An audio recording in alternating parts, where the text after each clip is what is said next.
régulièrement. L'objectif, c'est de toujours d'apporter davantage de matière et d'éléments de réflexion, hein, pour tous les métiers de la protection des données, les DPO en priorité. L'objectif, hein, d'aujourd'hui, c'est d'évoquer un sujet qui nous tient à cœur, qui est moins un sujet d'outillage, même si on va parler de l'aspect organisation, outillage, mais plus un sujet de gouvernance. Et sur ce sujet, il nous semblait intéressant d'avoir le point de vue donc d'un grand cabinet de conseil comme OnePoint, qui travaille déjà sur ces questions. Donc voilà, vous aurez nos coordonnées en fin de séance sur le support. Vous pourrez nous recontacter. N'hésitez pas à également participer dans le chat, hein. On sera ravis de répondre à vos questions au fil de ce webinar.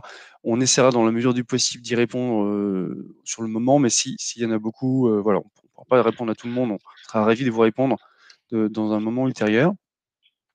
Voilà, vous nous connaissez sur OnePoint, peut-être un mot, Fanny, sur OnePoint, sur les missions de conseil que vous avez fait déjà sur ce sujet, ou Oui. qu'est-ce que vous faites chez OnePoint? Donc effectivement, OnePoint, c'est un cabinet de conseil qui est assez large, assez transverse, hein, qui accompagne toutes les organisations dans leur transformation avec bien sûr, c'est pour ça qu'on est là aujourd'hui, une vraie spécialisation sur les sujets autour de la donnée et de leur sécurité et de leur protection. Et donc on intervient effectivement en accompagnement des organisations, quelles qu'elles soient, publiques, privées, grands groupes, petites entreprises, sur, l'accompagnement à la fois à leur mise en conformité sur ces sujets de protection de la donnée, donc pour, on va dire, initialiser le point et continuer à mettre en conformité, hein, parce que même si ça fait quelques années maintenant que le RGPD est en vigueur, on sait tout le monde n'est pas encore complètement, au point et surtout à comment rendre tout ça pérenne et efficace dans le temps. Donc une fois qu'on a mis en place des programmes, qu'on a fait les actions à l'instant T, et ben, l'objectif c'est que ça continue et qu'on se retrouve pas à avoir une dette qui revient et donc à se retrouver au point de départ et ça fait partie justement, voilà, de tous ces sujets de mettre en place la gouvernance qui va bien pour que tous les efforts et tous les investissements humains et financiers qui sont faits sur cette partie conformité, puissent perdurer dans le temps. Donc on accompagne effectivement à la fois sur les sujets d'organisation, sur les sujets de conformité, sur les sujets d'outillage, de bout en bout sur ces sujets, sécurité et protection des données. Merci Fanny. C'est vrai que voilà, quand on parle d'organisation, hein, du DPO, c'est toujours intéressant d'avoir des retours, on va dire, terrain, lors des missions de conseil.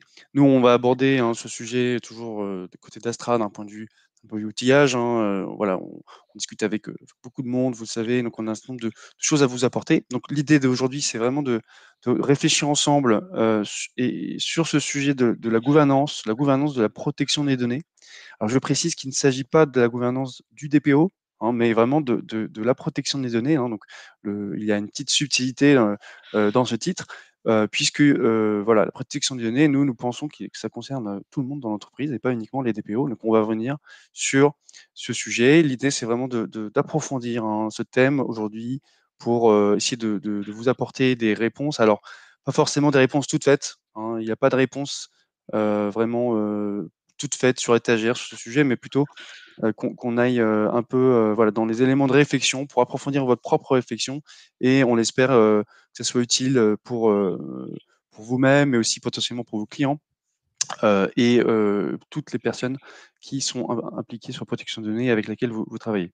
Alors, pour introduire ce sujet, euh, je voulais rappeler dans ce premier slide que vous voyez ici quelques chiffres sur l'état des lieux des sanctions et de manière générale sur les RGPD. Alors, pourquoi je voulais parler de ça? Vous connaissez souvent ces sujets, hein. On suit l'actualité, notamment sur le montant des sanctions. On voit que récemment, il y a eu une énorme sanction Meta d'1,2 milliard, donc ça va venir se rajouter aux 2,8 milliards qui était indiqué. Mais ça, je crois que c'est important quand même, lorsqu'on va parler de gouvernance d'organisation, de rappeler qu'il y a eu certes beaucoup d'efforts qui ont été faits de la part des entreprises et des organisations au sens large, hein. Donc, certains chiffres sont éloquents, hein, 1,3 million d'euros en moyenne des entreprises. Alors, ça ne concerne pas toutes les entreprises, évidemment, ça concerne surtout voilà, c'est une moyenne, hein, les grandes entreprises dépensent plus que les petites. Mais il y a eu un certain nombre d'actions qui ont été réalisées sur le RGPD depuis 5 ans. On arrive dans 2 jours au 5e anniversaire du RGPD. C'est aussi le moment de faire une petite rétrospective. Et finalement, on constate que, eh bien, les sanctions ont commencé véritablement 3 ans après, en fait, en juillet 2021, et ne font que croître, et elles vont encore croître de manière très importante donc en ce mois de mai, avec les sanctions. Il n'y a pas uniquement, je trouve, ce qui est intéressant, c'est qu'il n'y a pas uniquement les grandes entreprises qui sont sanctionnées, mais aussi eh bien, des entreprises locales, hein. Je pense à Toptissimo récemment en France, 380 000 euros. Mais il y a aussi, et c'est intéressant, un chiffre récent que j'ai vu passer, qui disait que en Espagne, par exemple, l'Espagne représentait 40% du nombre de sanctions, en fait, non pas en volume, mais en nombre de sanctions. Pas en volume en euros, hein, mais en nombre de sanctions. Donc, ce qui est intéressant, c'est de voir que, en fait, quand on réfléchit au passé, on se rend compte que malgré les efforts qui ont été très importants, hein, de certaines entreprises depuis 5 ans, en fait, on n'est toujours pas au rendez-vous des attendus, et je dirais qu'il y a encore beaucoup, beaucoup, beaucoup de choses à faire pour arriver à un niveau attendu de conformité. Et l'analyse que nous faisons finalement chez Dastra, c'est que, alors évidemment, ça vaut ce que ça vaut, mais c'est que finalement, il y a eu, malgré les efforts qui ont été faits parfois il y a 5 ans, hein, un effort en mode projet, eh bien, quelque part, les organisations, les entreprises n'ont pas su pérenniser les actions passées. Alors, et on le voit très souvent, des organisations qui nous disent on a fait quelque chose il y a 3 ans, il y a 5 ans, mais c'est un registre qui est mis dans un fichier Excel, qui a été placé dans un dossier et qui était complètement oublié. Il n'y a pas eu de mise à jour. Donc, c'est pour ça que c'est important, je crois, de rappeler ce contexte, parce que euh, à l'heure où on veut et vraiment véritablement faire en sorte que les entreprises protègent les données personnelles de leurs employés, de leurs clients, de leurs fournisseurs, etc., etc., eh bien, il faut aussi, je crois, prendre un peu de recul sur l'organisation interne.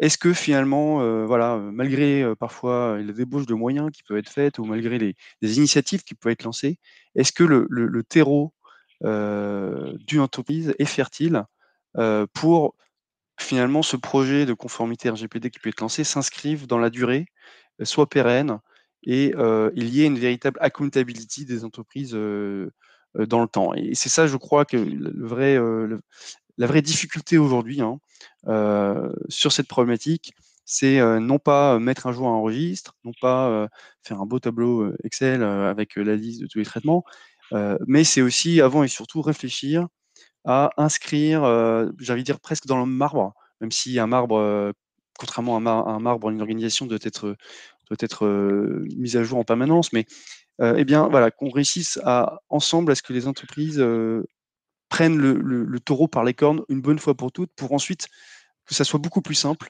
à faire, à gérer dans le temps, hein, cette mise à jour de registre, les demandes d'exercice de droit, gérer les violations dans le temps.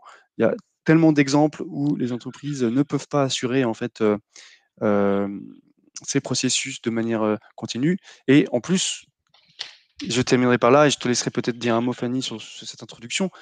Eh bien, souvent, lorsqu'il y a des contrôles de la CNIL ou des autres autorités, eh bien, il y a des démarches techniques qui sont prises, et elle va d'abord demander où est-ce qu'il y a un registre, mais ensuite elle va demander à la CNIL, ben, qu'est-ce que vous avez fait depuis le 25 mai 2018, et est-ce que ce qui est indiqué dans le registre est conforme à la réalité.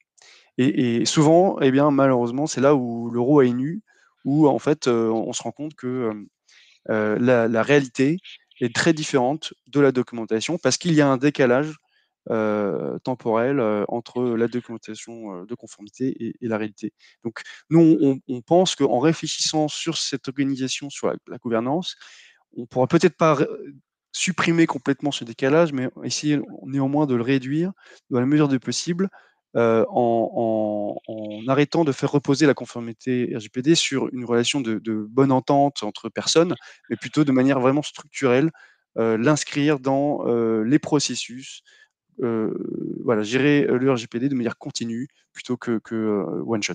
Fanny, tu veux peut-être réagir face à ce constat? Ouais, je effectivement, je bon, pas forcément, je suis d'accord avec ce que tu viens de dire et on le voit notamment sur le terrain, nous, chez nos clients, quels qu'ils soient d'ailleurs, alors pas tous, mais en tout cas, ce que je veux dire, c'est que ça touche voilà, tous les secteurs, publics, privés, quelle que soit leur taille. C'est que très souvent, effectivement, il y a c'est ce que je disais aussi au début, il y a eu, comme tu le disais aussi, des efforts effectivement de mise en œuvre, des choses qui ont été faites pour construire, pour initialiser et puis souvent, on sent une espèce d'essoufflement, alors souvent un peu budgétaire, faut le reconnaître, mais aussi Mmh, souvent même d'investissement et de se dire qu'en fait, la difficulté, c'est de passer d'un mode projet ou programme ou peu importe comment on l'appelle en fonction de l'organisation, à effectivement ce run, ce continu et souvent, on sent qu'il y a, voilà, un petit essoufflement comme ça qui fait exactement ce que tu viens de dire, à savoir que, bah, toutes les bonnes volontés, toutes les belles choses qui ont été faites à l'instant T, ne perdurent pas forcément et on se retrouve du coup à avoir des choses on se retrouve à ne plus être conforme au fur et à mesure du temps ou alors à pas forcément avoir des choses qui soient faites de façon fluide et à se retrouver très souvent sur des goulets d'étranglement au niveau des équipes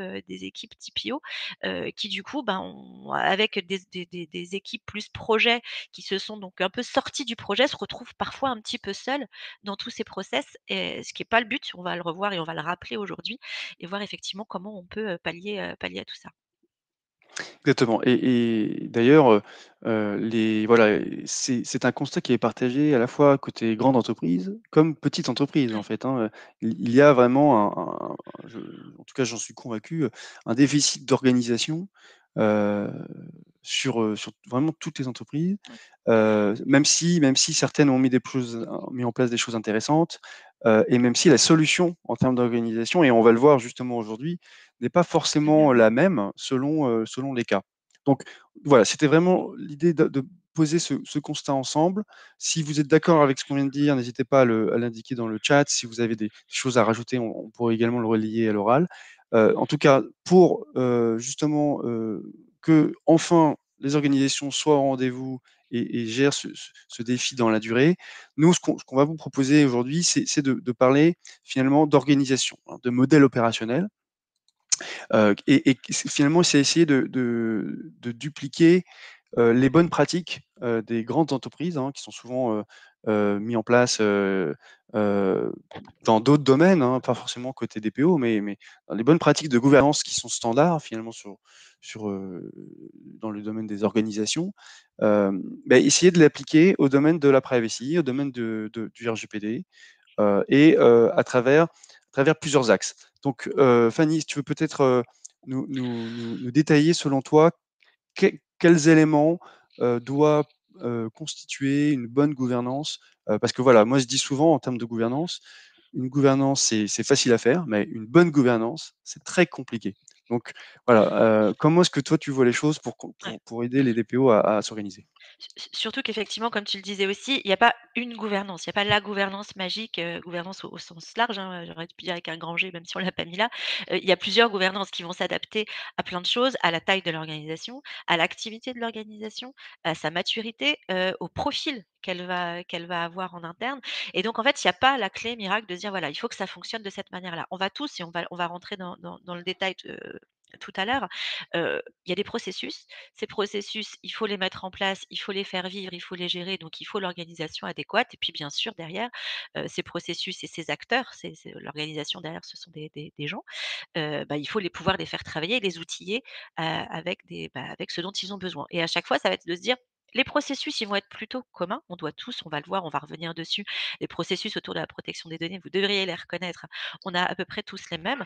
En revanche, on va pas forcément avoir les mêmes équipes et on va pas avoir tous les mêmes besoins ou les mêmes besoins en termes d'outillage. Donc ce qu'il faut vraiment retenir, c'est qu'il y a pas de gouvernance magique, il y a pas de gouvernance idéale et que c'est justement ça l'enjeu et on voit quelques, échecs ou difficultés aussi sur le terrain, d'entreprises, encore une fois petites ou grandes, qui vont, soit des petites qui ont voulu monter effectivement des choses qui vont plus se rapporter à des grands groupes et qui se sont perdues en fait ou qui ont fait quelque chose de les fameuses usines à gaz, des choses parfois trop Mmh. compliquées et d'autres qui n'ont pas su assez structurer et qui se retrouvent à avoir des sujets de protection des données qui sont gérés, au passage, au gré des croisements de projets et dans lesquels du coup on se retrouve avec des trous dans la raquette. Donc effectivement, comme le disait, Paul Emmanuel, c'est vraiment une question de se dire: «Il faut quel est le modèle opérationnel de la protection des données?» Alors ça fait peur comme ça fait grand sujet, mais au final, des processus, une organisation, des outils, on a tous ça dans nos organisations. Le tout, c'est de trouver la bonne. Et donc Mmh, ce qu'on vous propose, voilà, c'est de focuser un peu sur chacun de ces 3 piliers et de voir un petit peu, ben, de quoi on parle, de quoi il s'agit et qu'est-ce que ça soulève derrière comme question et comme piste de réflexion et d'interrogation qu'on doit avoir au sein des différentes mmh. organisations. Et d'ailleurs, c'est amusant parce qu'effectivement, les enjeux d'une bonne gouvernance, c'est déjà bon, d'être conforme, hein, et le faire dans le temps, hein. Donc il y a un enjeu de qualité, hein, de conformité. Mais il y a aussi un enjeu potentiellement de réduction des coûts, en tout cas de garantie, d'une certaine efficacité aussi dans cette protection de données, terme qui peut être un peu un gros mot. Et pourquoi je dis que c'est amusant? Parce qu'en préparant ces webinaires avec Fanny, en fait, on s'est rendu compte de la difficulté que c'était de présenter vraiment des éléments un peu théoriques finalement sur cette gouvernance. Parce que c'est vrai que l'approche conseil peut faire peur, hein, pour des petites entreprises. Voilà, quand on parle modèle opérationnel, pour certains, c'est des gros mots, hein, il faut le reconnaître. Et puis aussi, on peut souvent parler de processus, mais il faut qu'il y ait l'envie, il faut qu'il y ait quelque part le sponsorship niveau client, au plus haut niveau parfois, hein, au niveau de direction générale, et qui peut souvent être un peu absent. Et donc voilà, c'était quelque chose d'assez compliqué à préparer ce webinaire pour une raison très simple, c'est que, ouais, ce qu'on vous disait, il n'y a pas de clé miracle. Néanmoins, il y a quand même des axes, et c'est ça qu'on a voulu dégager ensemble aujourd'hui, des axes de travail qui permettent finalement de se poser les bonnes questions et d'essayer d'une certaine mesure d'être le plus pragmatique possible, hein. C'est vraiment peut-être un des éléments à retenir de ce webinaire, en tout cas je l'espère, c'est voilà, il n'y a pas de bon et de mauvaise gouvernance en théorie, il y a celle qui fonctionne et celle qui ne fonctionne pas finalement. Et donc, pour certaines entreprises, il vaudrait mieux mettre des processus, des organisations et des outils très, très, très légers, et ça va très bien fonctionner comme ça.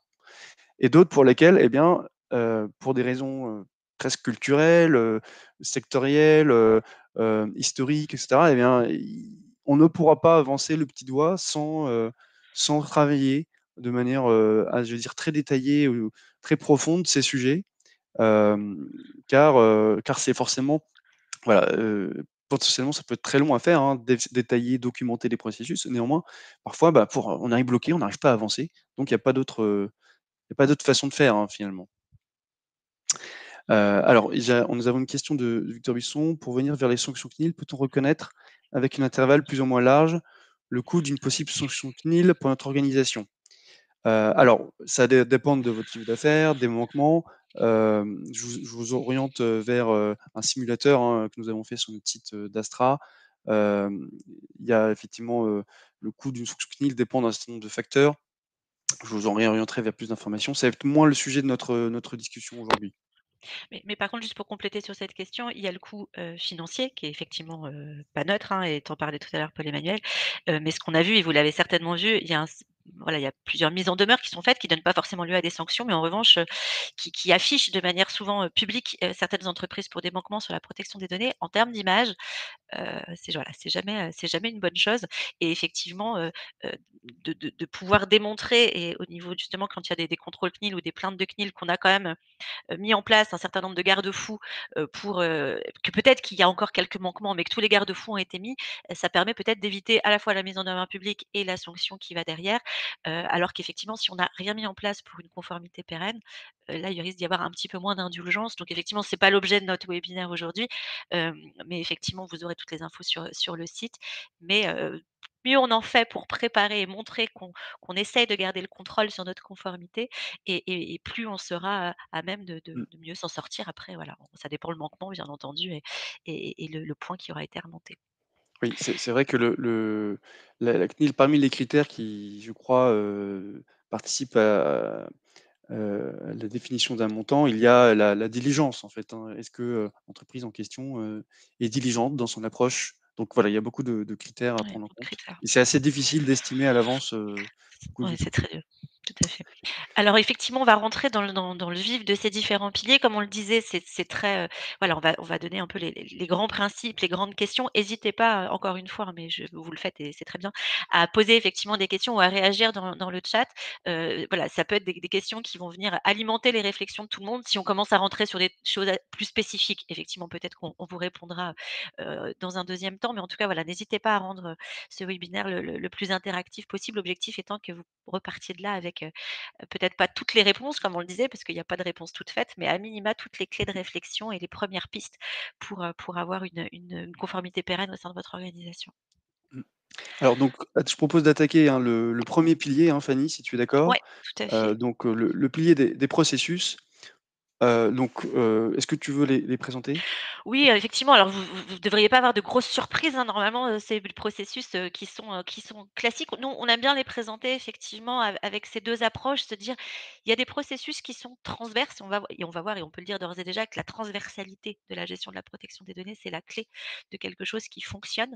C'est-à-dire que voilà, le côté, siloté et isolé de la protection des données peut pas être quelque chose qui fonctionne dans le temps. Et donc, on aime bien effectivement dire, voilà, on a des processus qui sont transverses, qui sont tout ce qui va toucher à l'activité, tout ce qui va être très opérationnel au final. Donc, on en parlait tout à l'heure, la mise à jour du registre, puisqu'effectivement, un registre, l'objectif, c'est qu'il vive, sinon il sert à rien. Et du coup, il doit être très lié avec l'actualité, avec les activités opérationnelles, qui vont avec tout ce qui est la partie analyse d'impact, sur la vie privée, qui doivent aussi, elles, évoluer au fur et à mesure des traitements ou des nouveaux traitements. Tout ça encapsulé dans le fameux principe, hein, de privacy by design by default qui est la clé, du fonctionnement puisque c'est censé être le fil rouge qui fait que tout passe par ce principe-là et qu'à partir de ça, on est capable ensuite de savoir ce qui se passe, de maîtriser tout ce qui se passe en termes d'usage, des données personnelles dans notre organisation. Et puis un sujet aussi qui devrait être transverse, qui l'est pas toujours, alors après encore une fois ça dépend aussi des organisations et des tailles, hein. Faut tout relativiser dans ce qu'on dit depuis, qu'on dira dans ce webinaire-là, mais c'est important quand même dans l'approche, tout ce qui est la demande d'exercice des droits. Parce que les demandes d'exercice de droits, l'objectif, on va avoir des clients, des adhérents, des patients, qui vont nous demander effectivement d'avoir accès à certaines informations. Au final, ils les veulent peut-être pas toujours toutes. C'est vrai qu'on leur Mmh. pose pas forcément la question de, voilà: «Qu'est-ce que vous voulez voir? Quel est le sujet?» parce que parfois les demandes sont très circonscrites et on pourrait effectivement un peu, focaliser un petit peu la demande et puis, bah, ces données, elles sont dispatchées un petit peu partout, dans l'entreprise et on le voyait dans les chiffres tout à l'heure, de Paul Emmanuel. C'est un gros poste aujourd'hui de temps et donc de coûts et de ressources et de TP, passés dans les entreprises sur ces demandes d'exercice de droit. Et alors ça fait partie justement de ces processus. On va passer ensuite aux autres, mais ce qu'on dit, c'est qu'il faut les mettre en place dans l'entreprise. Et qu'est-ce que ça veut dire de mettre en place des processus? À minima, définir qui va le faire, comment on va le faire. En général, on est tous très au clair sur, ben, voilà, quand il y a une demande qui arrive à telle adresse, bah, voilà, à qui il faut réorienter la demande et voilà ce qu'il faut répondre et on sait qu'on a un Mmh. un un délai et cetera. Ça, on le maîtrise à peu près. Mais très souvent sur les demandes d'exercice de droit, on est resté très manuel. Il y a encore beaucoup d'entreprises et même des grosses entreprises, qui sont restées sur des processus manuels. Alors ce qui pose pas de souci quand au final on a peu de volume de données ou peu de processus ou peu d'applicatifs dans l'entreprise, parce que là pour le coup, ça sert à rien d'aller investir sur de l'industrialisation ou sur de l'automatisation si au final le temps passé est assez court. Mais quand on voit le temps passé en global, on se dit qu'il y a quand même pas mal d'entreprises et pour le voir nous chez nos clients, qui ont, parfois, un ETP qui ne fait, que ça, de répondre à des demandes d'exercice de droit. C'est important, mais c'est pas ce qui a le plus de valeur ajoutée dans l'entreprise et donc c'est vrai que parfois on n'ose pas aller jusqu'au côté un peu il y a certaines choses qui peuvent être automatisées. J'avais encore des clients, qui sortaient des choses et qui venaient, masquer, les informations, qui sont plus liées aux collaborateurs, par exemple, hein, qui avaient traité le dossier, enfin des choses qui ne regardaient pas, le client ou l'adhérent. Et puis à un moment qui s'est mis, voilà, à faire quelques traitements automatiques pour au moins lui prémâcher le sujet. Donc c'est un peu, voilà, une parenthèse Mmh. sur ce sujet, mais il y a des choses souvent à faire pour essayer d'optimiser cette partie-là et y passer moins de temps et Oui. impliquer plus peut-être les opérationnels. Sachant que sur les demandes de droit, pour, rester là, c'est vrai qu'il y a certaines entreprises qui en ont beaucoup et qui nécessitent, un ETP, d'autres au contraire qui en ont très peu, et pour qui, bah, ça va être, un volume très faible, et finalement, bah, une personne, peut s'en occuper. Qu'est-ce que tu réponds, à ces personnes ou ces organisations qui nous disent: «Finalement, on n'a pas beaucoup de demandes de droit», donc je la gère, à la main. C'est ce que je disais, c'est-à-dire qu'encore une fois, il faut s'adapter. C'est-à-dire que Mmh, si on n'y passe pas beaucoup de temps, et qu'on n'a pas l'impression de «déshabiller Paul pour habiller Jacques» entre guillemets, de dire: «Bah, voilà, je tout le temps que je passe à cette demande d'exercice de droit font que je ne peux pas faire autre chose». Là, il y a une problématique. Si au final ça roule bien, que le process est fluide, qu'on a les backups qui vont bien et qu'on a juste le process de défini avec, voilà, la méthode, qu'est-ce qu'on répond, par quel canal on répond, est-ce qu'on a bien mis en place les canaux sécurisés pour transmettre les données? Le manuel, s'il fonctionne, il fonctionne, hein. Encore une fois, il faut pas faire des choses dont on n'a pas besoin. Pour mmh, que ça fonctionne, il faut que ça soit adapté, à l'organisation et s'il y a pas beaucoup de demandes d'exercice de droit ou pas beaucoup d'applicatifs ou pas beaucoup de données et que c'est des choses qui sont très rapides, ben, on laisse comme ça, il y a pas de sujet. mmh. Derrière cette notion de cette catégorisation, hein, qui vaut ce qu'elle vaut, mais entre les processus transverses d'un côté et ceux qui concernent majoritairement l'équipe protection des données, hem et en fait, finalement, la difficulté, c'est que tous les processus peuvent être transverses, mais certains processus vont devoir être portés, d'abord et avant tout par les DPO ou par les chefs de projet RGPD. D'autres portés principalement par, les RSSI dans le cas des violations de données, par exemple, ça peut être eux qui interviennent. Et puis au sein de chacun de ces processus, pardon, il y a une étape projet quelque part où il faut, apporter un mouvement initial, je pense au registre des traitements.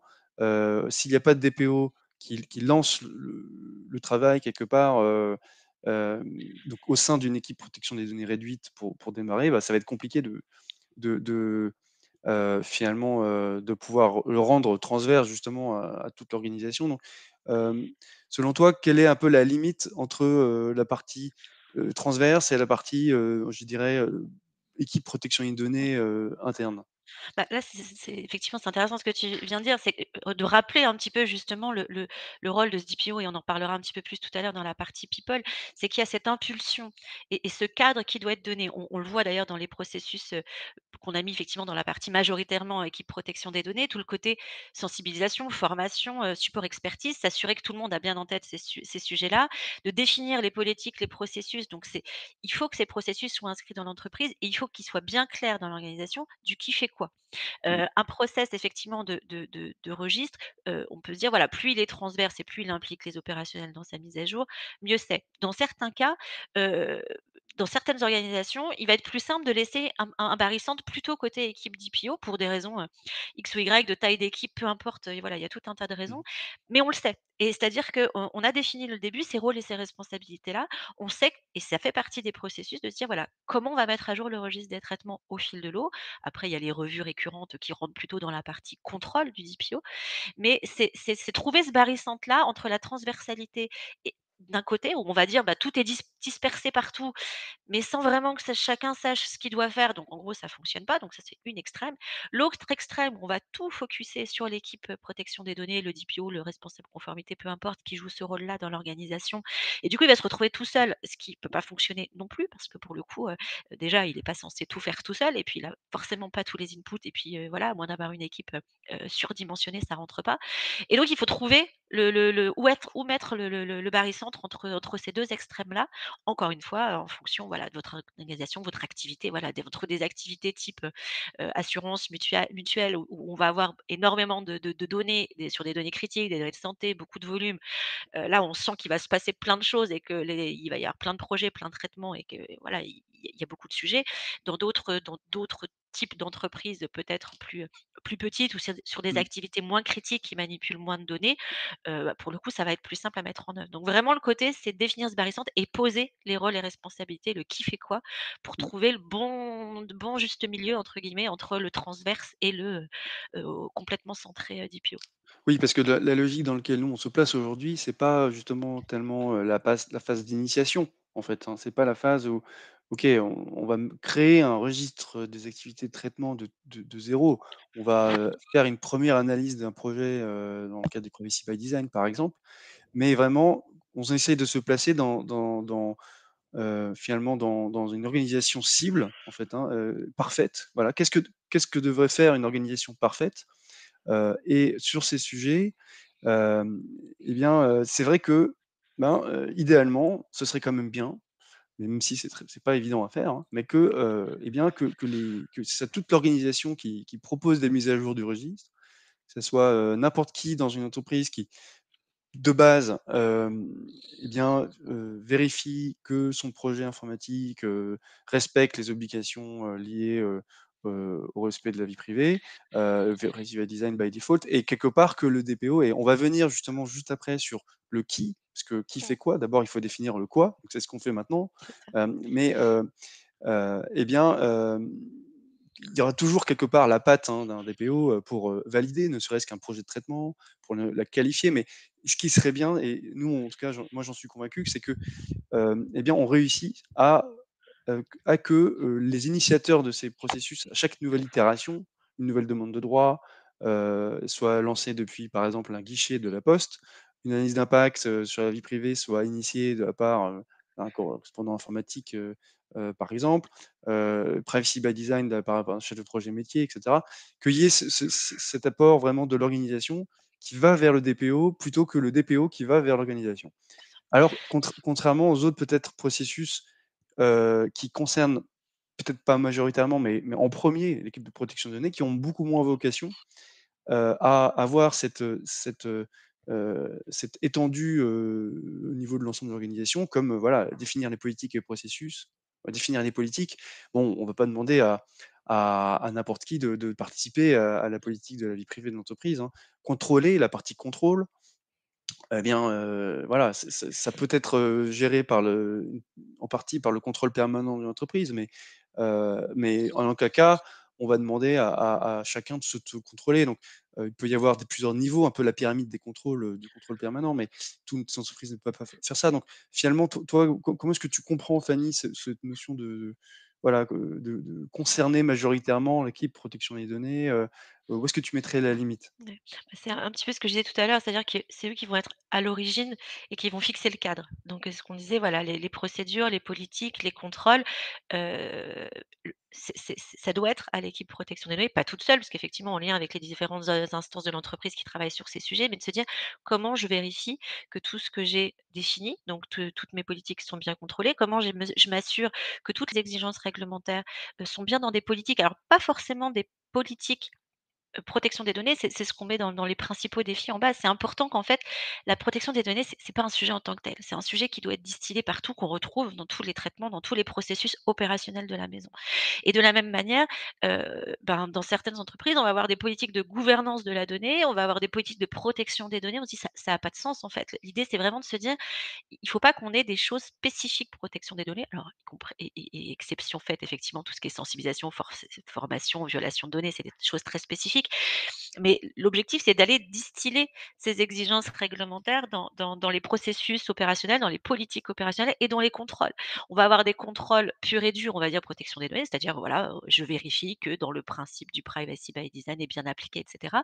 Mais la question, c'est de se dire, dans mon processus opérationnel, RQ02 quand il existe ou peu importe lequel dans ma procédure de gestion, du service client ou ce genre de choses, est-ce que je respecte bien les exigences réglementaires? Donc c'est vraiment ça va être des sous-contrôles à l'intérieur des contrôles opérationnels et tout ça, c'est quand même le DPO, son objectif, c'est ça, c'est de fixer le cadre, fixer les règles et aller les expliquer et s'assurer qu'elles sont appliquées. Donc en collaboration avec les autres, mais pas quand même, par rapport au 1er process plus transverse, il est en lead sur le sujet et c'est à lui de fixer tout ça. C'est lui qui est responsable de tout ça. Donc c'est voilà, c'est là où on va dire, c'est plutôt majoritairement équipe protection des données parce que c'est lui qui fixe le cadre, c'est lui Mmh. qui fixe les règles. Et quand on dit processus continu, Fanny, c'est que ça veut dire qu'il y a une fréquence, en fait, hein, c'est des choses qui sont itératives, hem, que ça soit côté registre des traitements ou contrôle, est-ce que, selon toi, est-ce qu'on peut apporter déjà des recommandations de mise à jour? Est-ce que ça doit être tous les ans au minima, tous les 3 ans, tous les Alors c'est 6 là mois? où je vais passer mon heure à faire des réponses de Normands. Bonjour aux Normands qui sont là d'ailleurs. Ça dépend Mmh. complètement. C'est-à-dire effectivement si vous avez 3 traitements, qui sont des traitements assez, on va dire assez, p stables, pérennes dans le temps et qui voilà, qui forcément, vous n'allez pas les revoir tous les 3 mois où il va rien se passer. Si en revanche vous avez une activité, où on a énormément de traitements ou des nouveaux traitements ou beaucoup de mouvements, que ça soit en termes de gestion applicative, que ce soit en termes de sous-traitance, voilà, s'il y a des choses très mouvantes, de par l'activité de l'organisation, de fait, la revue, des registres, par exemple, là, en l'occurrence, va devoir être plus régulière et donc du coup, de la même manière, un process et les acteurs du qui va faire une revue annuelle de 4 traitements, hein, je caricature, volontairement parce qu'on en a en général quand même un petit peu plus, versus qui va faire la revue trimestrielle des 154, c'est pas du tout la même organisation et la même façon de faire les choses et Mmh, donc ça sert à rien d'aller dire: «Il faut qu'on se force à faire une revue de tous nos registres, de tous nos fiches, tous les 6 mois», si au final, bah, tous les 2 ans, ça se justifie par l'activité et par les données manipulées. Donc encore une fois, mmh. c'est du sur mesure et ça dépend des organisations. Oui, ça dépend de donc du peut-être de l'architecture, hein, des traitements qui ont été Ouais, choisis. Est-ce que c'est, voilà, est-ce qu'on par exemple, je prends le cas d'un gestion des clients, est-ce que c'est, un processus de gestion des clients, où on détaille très peu finalement, où des données dans le CRM n'évoluent jamais, donc pas forcément besoin de mettre à jour, tous les 2 jours? Et à l'inverse, parfois, on peut aller de manière beaucoup plus fine en détaillant les sous-traitements, de la gestion des ouais, clients, et donc quelque part, potentiellement, faire plus de mises à jour. Donc à la fois gérer le flux, mais aussi le stock ouais. en quand même en ayant une espèce de voilà, de fréquence annuelle, minimum peut-être on peut recommander, ne serait-ce que pour revérifier que tout est OK? Effectivement, alors, on pourrait en parler longuement, puis je vois l'heure qui tourne, il faudra qu'on avance, Mmh, mais je m'arrête quand même juste 2 secondes sur ce que tu viens de dire sur le contenu du registre des traitements.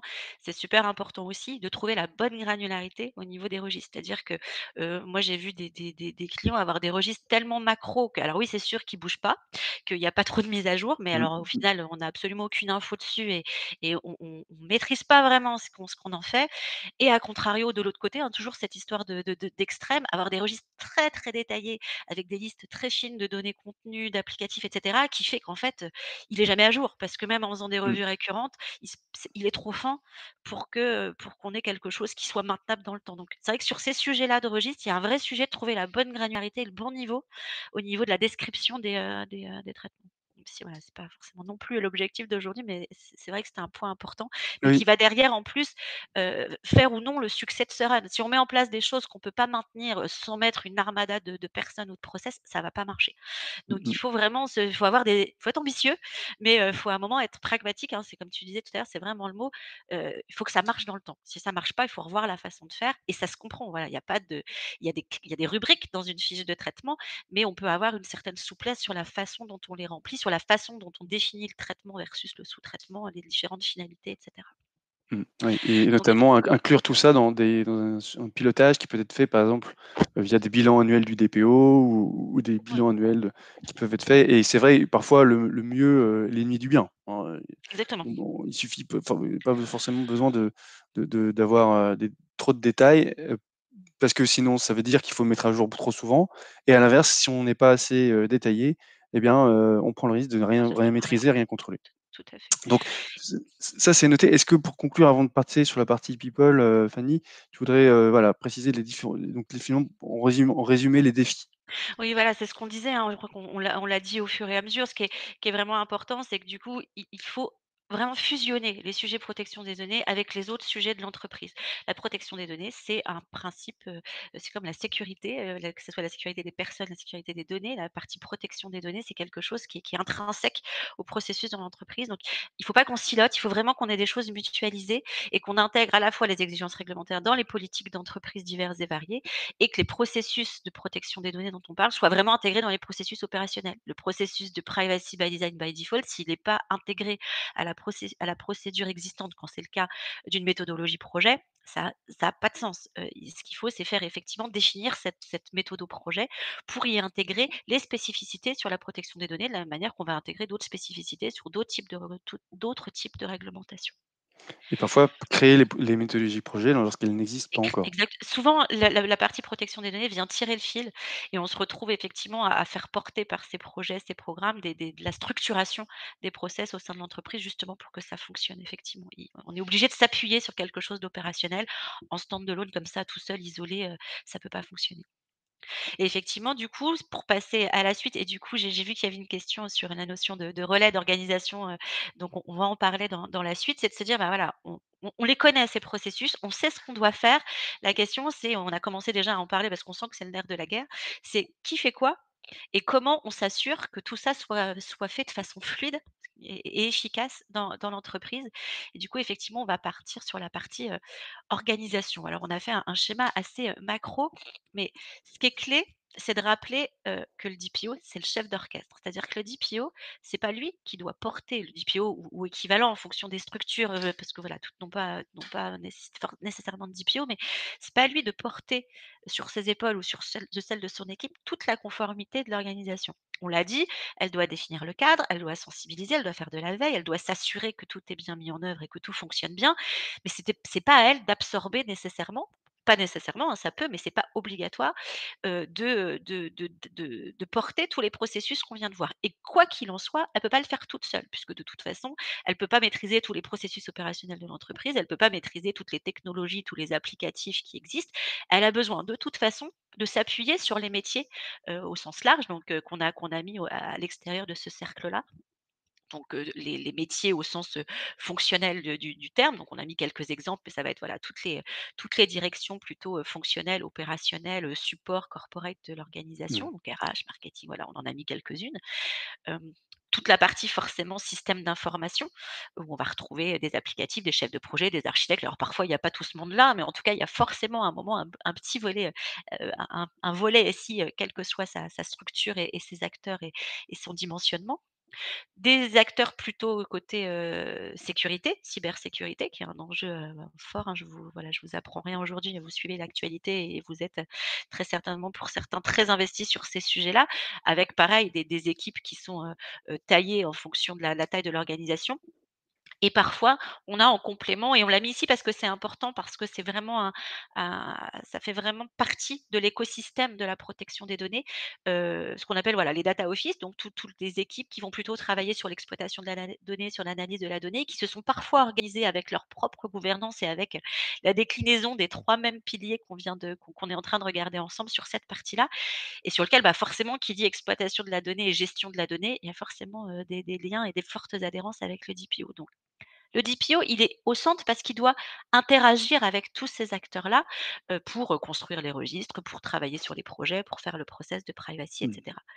Mais il est important qu'il s'appuie au bon niveau, on va dire. Comme on disait tout à l'heure, trouver encore une fois où est-ce qu'on va mettre ce barycentre entre le DPO qui fait beaucoup de choses, qui peut être le cas encore une fois dans des structures avec une activité, qui ne serait pas, très importante sur la partie protection de données ou avec peu de traitement et cetera, hein, toutes les entreprises gèrent des données personnelles, à minima celles de leurs collaborateurs. Mmh. Mais il y a pas forcément, voilà, un grands enjeux sur toutes les organisations. Et en fonction, en fait, de l'activité qui est autour de la protection des données, ben, on va avoir besoin, en fait, d'infuser, dans l'entreprise, de diffuser et de descendre un petit peu le niveau de responsabilité pour que le DPO ou équivalent puisse s'appuyer justement Mmh. sur ces, 4 quarts là qu'on a mis effectivement sur ce schéma en déléguant tout ou partie du processus. On prend Oui. l'exemple, oui, pardon, vas-y. Je me permets de t'interrompre. Alors, c'est vrai que la question finalement, c'est le rôle du relais. Alors, c'est une question qui revient très souvent, c'est quel est le relais? Est-ce qu'il y a besoin de relais? Quelle est la fiche de poste du relais du DPO? Hem, C'est ça. Est-ce Alors que, c'est moi je trouve que c'est quelque chose qui est très, très peu, réfléchi en fait aujourd'hui. Il y a pas vraiment de fiche de poste claire, de ce que doit être un relais, du DPO aujourd'hui. Parce que est-ce ça qu'il va en faut un? dépendre, de est-ce qu'il en faut un? C'est pas vraiment en plus un poste à part entière, c'est souvent une casquette qu'on met sur quelqu'un qui a autre chose à faire et C'est même bah, tout le sujet là. quand on réussit à constituer un réseau de relais, ah bah, derrière il faut l'animer, ces personnes-là peuvent partir de l'entreprise, il faut tout recommencer à zéro. Quand on parle de sensibilisation, de formation, finalement, est-ce qu'on veut un outil qui fait tout, et qui permettre à n'importe qui d'entreprise d'avoir les mêmes rôles et droits et permissions d'un DPO, au niveau du registre des traitements? Ou alors est-ce qu'on veut, que le relais DPO soit la personne qui valide les propositions issues du terrain. En fait, c'est une question qui est assez compliquée. Qu'est-ce que tu répondrais, toi, à Fanny, de ceux qui disent, bah voilà, je ne sais pas s'il y a besoin d'un relais DPO, de quelle nature, est-ce que je dois Ça, ouais. différencier justement par métier? Eh ben, je ferai la réponse du «ça dépend». C'est alors j'irai forcément un petit peu plus loin, mais c'est encore une fois, c'est ça, c'est le relais déjà, il doit exister que s'il on en a besoin. Donc c'est toujours la même question de se dire, hem, qu'est-ce qu'il y a à faire? Quel volume d'activité on a? Quelle fréquence de mise à jour de nos registres? Quel nombre de projets passent dans le privacy? Quel volume de demandes d'exercice de droit?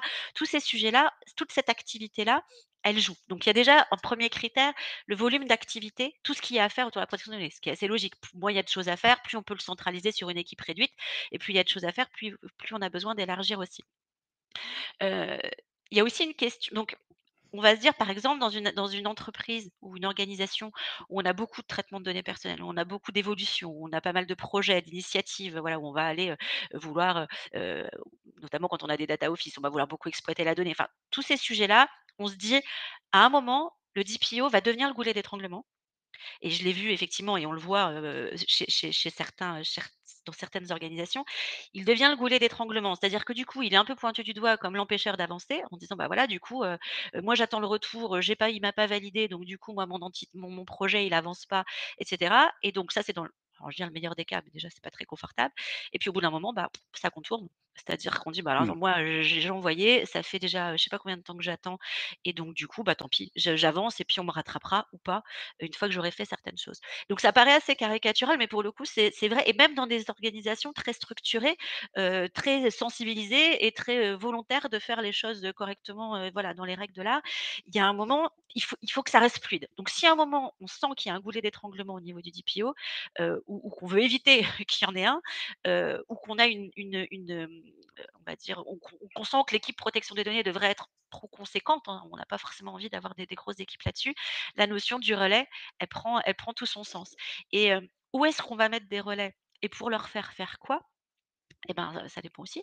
Ça va dépendre aussi et quand tu disais qu'est-ce qu'on met dans la fiche de poste, ça dépend aussi du profil du DPO ou de l'équipe protection des données. Si, je prends un exemple, voilà, on va dire basique, si on est sur des équipes très juridiques comme c'est souvent le cas, effectivement, on n'a pas enfin, en tout cas, comme c'est, de temps en temps le cas où on a effectivement des profils de d'IPO conformité qui sont plus des gens qui viennent plutôt du côté, juridique, réglementaire, qui ont peut-être moins d'appétence, SI. Alors après, on peut avoir des juristes qui ont une appétence SI, attention, je je n'ai pas dit ça, mais Mmh. parfois, on n'a pas, voilà, cette appétence technologique-là, et du coup, à un moment, on va se retrouver à avoir des dossiers où eh ben, on maîtrise pas, en fait. C'est-à-dire qu'on va nous raconter des choses. Alors bien sûr, on va creuser, bien sûr, tout le monde a un intérêt, un cerveau, une culture, enfin ça peut avancer, mais ça va prendre forcément plus de temps et avoir, en fait, par exemple, côté SI, un ou des relais qui vont, eux, préparer tout le dossier, qui vont aller, voilà, qui sont vraiment ils sont limite à la croisée des chemins. D'ailleurs, se pose aussi la question, le relais SI en fonction de son profil,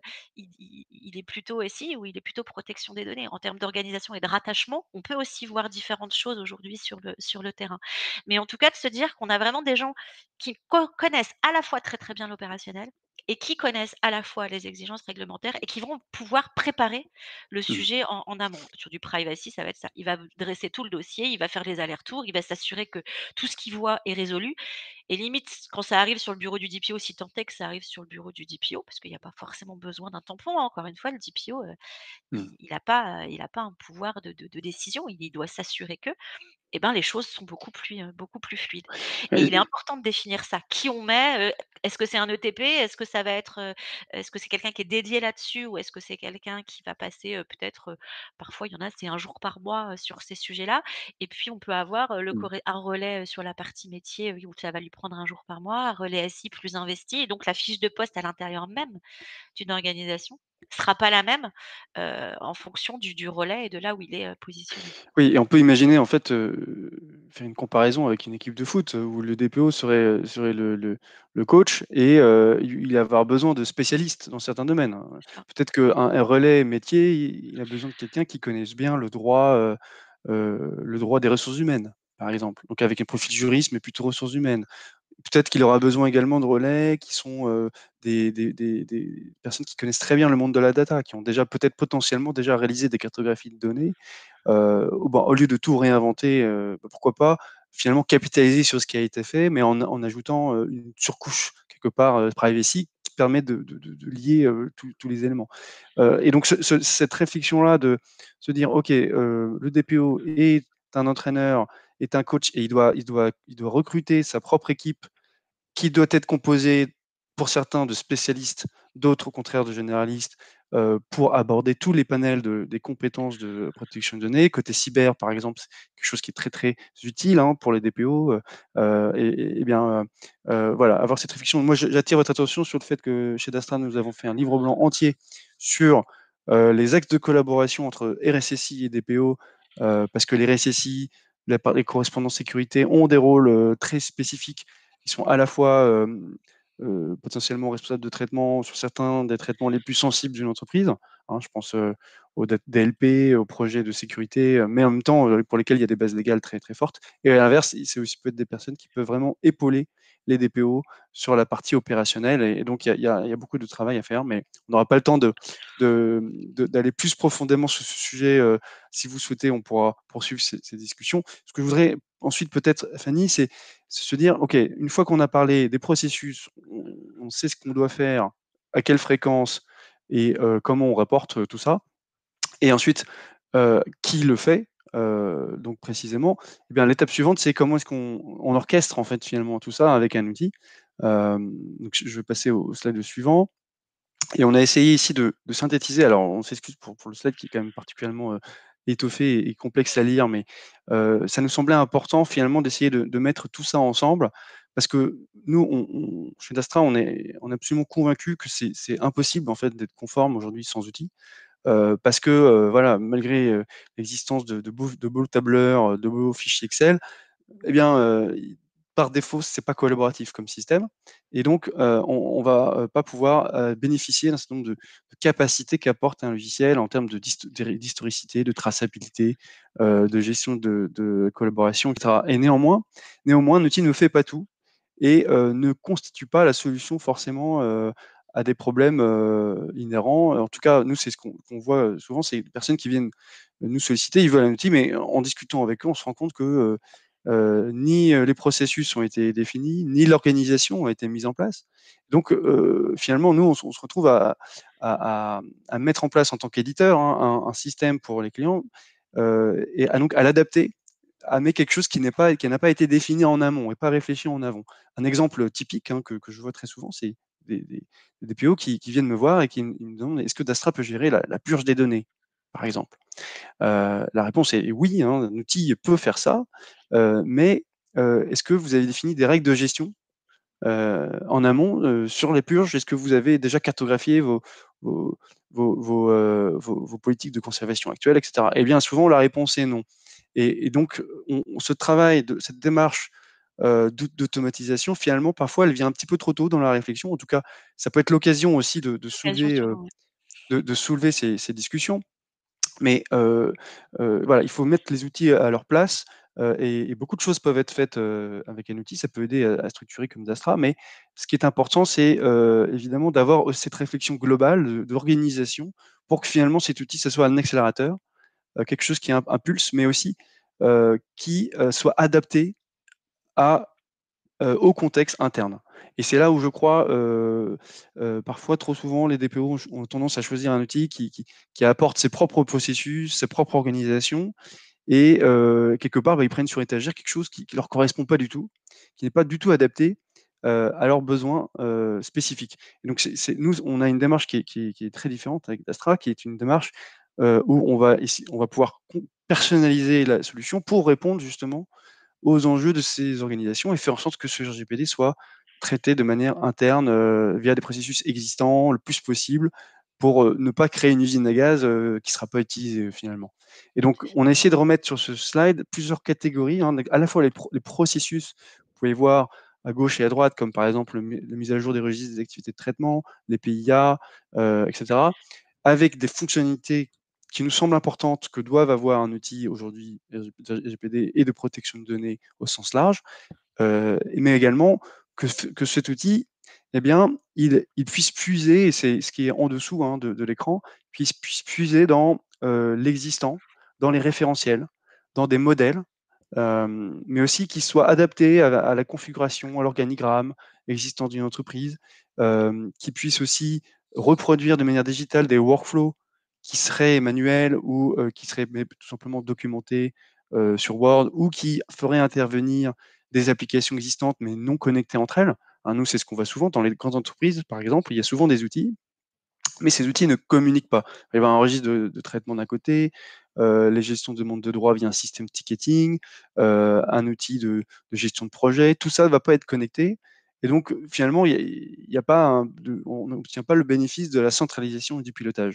Et l'enjeu, c'est que justement que tous ces éléments-là puissent être centralisés dans un outil pour ensuite aller puiser dans l'existant, de manière et faire en sorte que les personnes qui gèrent l'existant, et je pense au référentiel, eh bien, en mettant à jour leur existant, ils puissent contribuer parfois même sans le savoir à la mise à jour de la conformité RGPD à travers des systèmes d'intégration. Je vous parle de cas particulièrement complexes, mais qui peut être fait de manière très simple lorsqu'on a voilà, l'existant, et que tout ça remonte finalement euh, aux bonnes personnes qui en ont besoin au bon moment. Hein, que ce soit sous forme de tableau de bord, que ce soit sous forme de reporting ou de notification, ou même que ça constitue des documentations. Donc l'outil doit être un appui finalement à, à tout ce qu'on a dit préalablement, donc processus, organisation, et donc définir quel est le besoin, hein, en fonction de la fiche de poste d'un relais. Est-ce qu'il va avoir besoin d'accéder à tout, ou peut-être qu'une partie. Donc il y a tout ce travail aussi qui fait que eh bien, l'outil, lui, ce qui est certain, c'est qu'il doit s'adapter au processus existant pour faire en sorte que l'organisation finalement l'utilise, mais pas juste pour leur faire plaisir à Dastra, hein, mais surtout pour être conforme et pour travailler de manière efficace pour que cette protection de données soit assurée dans le temps le plus simplement possible. Les outils, Et ça sert souvent à fluidifier justement tous les processus dont on a parlé, à les faciliter. C'est vraiment un support. C'est pas un but en soi d'outiller, c'est vraiment quelque chose qui va venir apporter, plus de confort, de facilité de gestion. Voilà, on a tous, je suis sûre que vous avez tous mis à jour vos registres dans Excel, et quand vous essayez de le faire faire par plusieurs personnes, bah, vous savez que ça devient vite un petit peu compliqué quand il y a beaucoup d'activités, encore une fois. Si se passe pas grand chose, ça marche très bien, mais il y a des moments où on perd le contrôle, on perd la garantie, on n'est plus trop sûr de ce qu'on a dans nos fichiers, et donc à un moment, voilà, et on a besoin pour sécuriser et pour fluidifier les process, d'outiller, mais avec, voilà, le bon outil pour le bon sujet, en mettant derrière les bonnes personnes. C'est d'ailleurs pas pour rien que c'est présenté en troisième pilier, c'est que ça vient, voilà, clôturer, tout un process et tout un modèle de gouvernance. voilà, donc pour terminer, je vois que l'heure tourne. Les dernières minutes en synthèse, Fanny, tu veux peut-être Je pense qu'on a tout dit, et puis peut-être se laisser 2 petites minutes s'il y a quelques questions, mais on est vraiment sur un sujet, vous l'aurez compris, il faut mettre la gouvernance qui va bien pour votre organisation, pour votre structure, qui dépend de votre maturité, de vos compétences, de votre actualité, de votre activité. Et donc effectivement, mettre en place les processus, ça, on n'a pas le choix, il faut le faire, il faut les définir le qui fait quoi, l'organisation qui vont bien et qui soit adaptée à ces processus-là. Et puis, bah, quand on a besoin et quand on a pour venir, justement, supporter et soutenir toute ces processus et cette organisation, venir, outiller pour pouvoir mettre toutes les bonnes personnes derrière le bon outil pour gérer tous les processus qui vont bien. Donc la clé, voilà, c'est ça, réfléchissez à votre besoin, mais en tout cas, les questions, les 3 piliers sont vraiment là pour garantir, en fait, la pérennité. Le qu'est-ce qu'on fait? Qui doit le faire? De quelle manière? Et avec quelle solution technologique? donc en quelque sorte, Fanny, voilà, on peut dire quelle est la bonne gouvernance? Et la réponse, c'est ça dépend. Voilà. C'est C'est ça, ça voilà, dépend. alors j'espère qu'on va pas retenir que ça de ce webinaire, mais effectivement, c'est ça, ça dépend, mais j'espère que maintenant, voilà, vous avez les bonnes questions qui vous permettra justement de faire dépendre, tout ça en fonction de votre structure et de votre organisation. Parfait. Merci Fanny. Donc, je vous mets également nos coordonnées si vous souhaitez nous recontacter. Pour en savoir plus, hein, l'idée d'aujourd'hui, vous l'avez compris, c'était d'attirer votre attention sur ces éléments, ces briques de réflexion, pour que vous puissiez, eh bien, mettre en place, les bons processus, la bonne organisation et les bons outils, dans votre organisation ou celle de vos clients. Donc vous l'avez vu, on n'a pas forcément la réponse à tout, mais on pense que c'est important d'y réfléchir, de sortir un peu la tête, du guidon pour, pour finalement, voilà, documenter, et réfléchir à la bonne gouvernance pour la protection des données de votre structure. Hem, C'est ça. donc Puis effectivement, n'hésitez pas, hein, si vous voulez poursuivre certains échanges, notamment pour avoir peut-être des retours d'expérience sur vos activités propres ou par rapport aux questions que vous vous posez. Parce qu'effectivement là, l'objectif de ces webinaires est assez large, donc on a des publics divers et variés, donc vous aurez pas tous la même approche. Donc voilà, n'hésitez pas effectivement à nous recontacter si vous voulez, des sujets, voilà, rééchanger sur des contextes plus spécifiques. Ce sera avec plaisir qu'on partagera tout ça avec vous. Très bien. Bah, écoutez, merci à tous et à toutes de votre participation. Ce webinaire sera présent en ligne également. On vous enverra le lien pour revisionner. N'hésitez pas à partager. Nous allons peut-être faire d'autres webinaires, hein, autour de ce thème pour être un peu plus détaillé, être un peu plus précis. Voilà, on reviendra vers vous pour ces sujets et il ne me reste plus qu'à vous souhaiter un très bon déjeuner et une très bonne journée à tous et à toutes. Très bonne journée à tous. Merci beaucoup. Au revoir.